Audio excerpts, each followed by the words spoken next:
So can Honegal begin the defence of his title with a win? Defence of his double title, I suppose, really. Here we go. And they're away. And Honegal gets the first corner first from Mobers with Ollie Payne in third. And behind them, I think we've come in race order, Catchpole in fourth. Here to go 1, 2, 3, 4, 5, and Alexander in fifth. So Honegal pushing out and leading with Mobers, and already bringing a slight gap from Mobers, who's got Payne all over him, back of him, who has Adam Catchpole at the back of him. So it's Austria, Germany, Britain, Sweden is your top five, and they've all gone off. They've gone off. The only person who's done anything is Mathieu Barrier, who's gained a position. So the battle now looking more like third and fourth, and that is Payne and Catchpole. Payne in the white, black and red car, and then with the yellow and into the white tail, that is Adam Catchpole. So they've been racing each other all winter in the UK. And sprint down the main straight. Nothing much in the difference in speed, and certainly Catchpole slightly quicker in that section coming off the straight. Payne, yeah, I'd say that Catchpole's got better. Ollie makes a mistake. And that means that Catchpole now takes throw in third. But what's happened is they kind of got away. And interestingly, Mobers now, let's try and move forward to Marcus Mobers, because Mobers now is beginning to slightly gain on Honegal last time round. So Mobers now and Honegal, just about in the same frame. The white car is Hugo Honegal. The yellow and orange car is Marcus Mobers.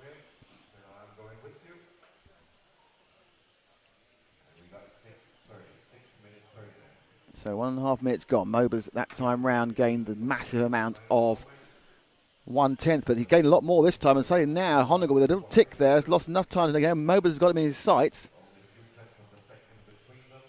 And that time round again, it was a gain of about 500. So it's a slow creep back towards from Mobers. And these two have been kind of the story of the stock European 112 Championships the last 3 or 4 seasons.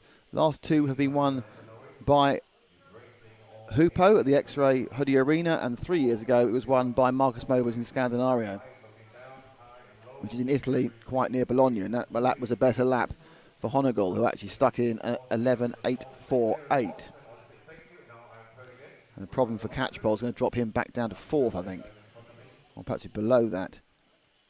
So your leaders now coming up into the back of traffic, and the first bit of traffic they're going to reach is Martin Vilfinger in the 8. There's Honegal, and so Honegal's going to hit the traffic of Vilfinger. They're staying almost. It's interesting that Honegal and Mobers are effectively staying almost equidistant apart. The gap between them has hardly changed in the last 8 laps. So the white car, we kind of got the focus on Mobers, who's the yellow and orange car, but the white car, they both miss him, but it's slightly worse for Mobers. I don't know how much time he lost, as Mathieu Briere moved that way of both of them, but that was a little bit of a problem. And Alexander Anderson not having a great race either. He's already about to be lapped in the car 5. He was 5th. He gets that way very well. But that gap between the two of them remains steadfastly at about 6 to 8 tenths of a second every lap. You look at the foreshortening effects that go through the slower and the faster bits, makes you think there's an ebb and flow. But every time round, it's almost exactly the same. 12.05 and 12.03. So a 200th gain by Mobers there. Third is Ollie Payne. Ollie Buchnick now has taken over Ollie Payne in third. Payne is fourth, Buchnick is third. There's a lot of traffic coming up now.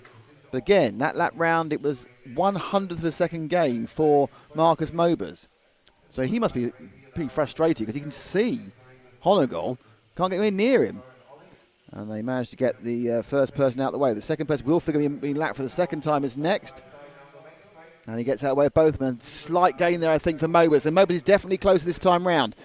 He's got a little bit closer to the traffic. It's often easy to be the second person. It was 2 tenths he gained on that one, as another lap is put on Anderson. It's having a nightmare. So these two, and we are still only just over halfway. They've been this close. Now, the closest they've been since the start of the race. And Mobers now getting on the tail of Honegal. Now, Honegal, probably the most experienced racer here as far as European AFAR is concerned, because he does so many of them, because he races in a couple other classes as well.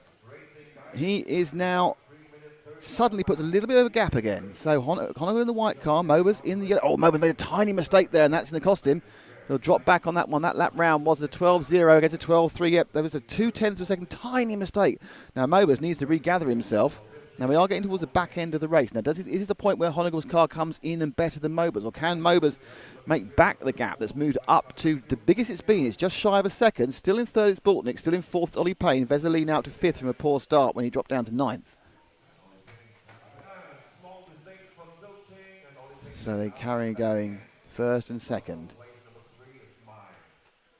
Other races going on, but this is the one that really counts at the moment. It's the one that's for the battle for the European Championship, the leg one. Nothing's decided here, but it obviously goes a long, long way to making it happen if you can win this one. Ollie, I'm pretty sure that Marcus Mobers is pretty unhappy with seeing the backside of the X-ray of Hooper Honegal because he's been watching it for the last 2 years in this class. And Alexander Anderson withdraws his car from the race. Some traffic coming in a second. It's Vesely they're going to catch up to, and in fairness, at this point, slightly nearer in the last lap was Marcus Mobers, but they are sitting at this 7/10, 6/10, 8/10 difference. Not sure whether Honegal is absolutely going flat out or he's just running his safe line. Mobers going to need to start really pushing. He's going to have to go S or bust quite soon because he's only got 2 minutes to go, and he knows this second is absolutely useless. It doesn't do him any good whatsoever. If he wants to win the championship, I don't think he really cares about any other position. He's got to try and push as hard as possible and get through because he's trying to push against a man who's the double reigning champion at this event, who's one of the best 12th racers of all time. And Mobers suddenly there just made him, again, a little bit more. He's having a bit of better luck with the traffic because he tends to get, it's always the way. The leader tends to have more problem with traffic than the person following because the person following has the advantage that the traffic knows that people are coming through. But again, just that second lap again, a little stretch by Honegal. Honegal going to 10th of a second that time, coming round. Mobers again is almost as close as he's been for the whole time in this train of 2 cars. And now, and Mobers was getting very close, but had to do a little check back on that second part of the non-technical section. The net result was he only gained a few hundreds when he was gaining more. Now, Mobers has found a bit of a second wind here as we come down to the last minute and 14 seconds. Honegal's car still is beautifully planted. Honegal driving, and he knows that Mobers getting to him isn't the issue because Mobers got to get past him at the moment. Honegal's got him in the corner of his eye, not causing too many problems. If he gets much closer, he's going to start putting Honegal off. But at this point, it's absolutely where he wants him to be. And they go round within 0.04 of a second of each other again. It's slightly advantaged Mobers, but Mobers is probably pushing as hard as he can. This lap round, I think he may have lost a tiny bit. And indeed he did. He lost 0.05 of a second. His only real hope is the fact we've got traffic coming up. And the first bit of traffic gets out of the way. Oh, a bit of an oversteer moment for Honegal. Is going to lose him a 10th or 2 with 30 seconds to go. And in fact, loses him nothing. They were exactly even that time round. But they were slower, so perhaps they both lost 10th or 2. Ollie Payne will be their next victim. So they're about to lap third place. That's how fast these two have gone. They're coming up to lap third place, Ollie Payne. So Ollie will get out of the way. A lap down as a cut. Oh, that didn't quite work, and it's all the confusion put Mobers right on Honegal's tail as we come back for the last lap. We're only going to start the last lap. Can Mobers get through? He's got as close. He's got the whole way down. They go through the Zen zigzag for the last lap. Will Mobers make a lunge? He can't. He gets out the inside. He's got no chance. And let's hope Honegal can make. It's run. Oh! But right at the end, Mobers gets it. Mobers has it by 0.06 of a second. A mistake on the last lap, and Marcus Mobers takes the stock final. That is remarkable. A confusion slightly earlier going past the driver, I think it was Payne, and then let's watch that again at the end of the stock final. Oh, a tiny mistake, and they're racing for the line, racing for the line, racing for the line. Wow. And that almost is like you think that perhaps Marcus Mobers has got his look at it again really slowly. That's almost as though Marcus has got his transponder in different places, because to me, Honegal was ahead as they went over the line. But if he's got his transponder in a different part of the car, we need to see that again. I don't know whether we can even freeze it at some point, but if you look at, as he comes around now, watch the white line is, I believe, is the timing. Turns round, gets up the inside, and at that point, to me, Honegal's still ahead.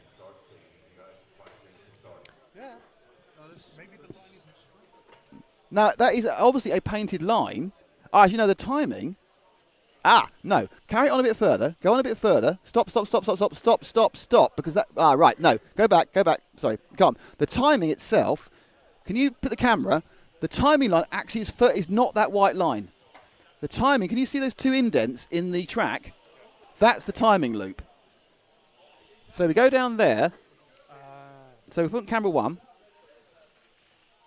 So that is the timing loop. So we pull out to give it a reference to the white line. So that is a timing lip. Now let's see the replay again.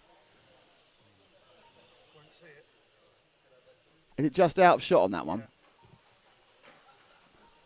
But I think, as you can see, it's because he's behind at this point. When they cross that white line, he's behind, but he's got more velocity. Yes, so you can see that by the time they actually got, because he had the inside line, by the time he got to the actual timing point, he won it. Bloomin' heck.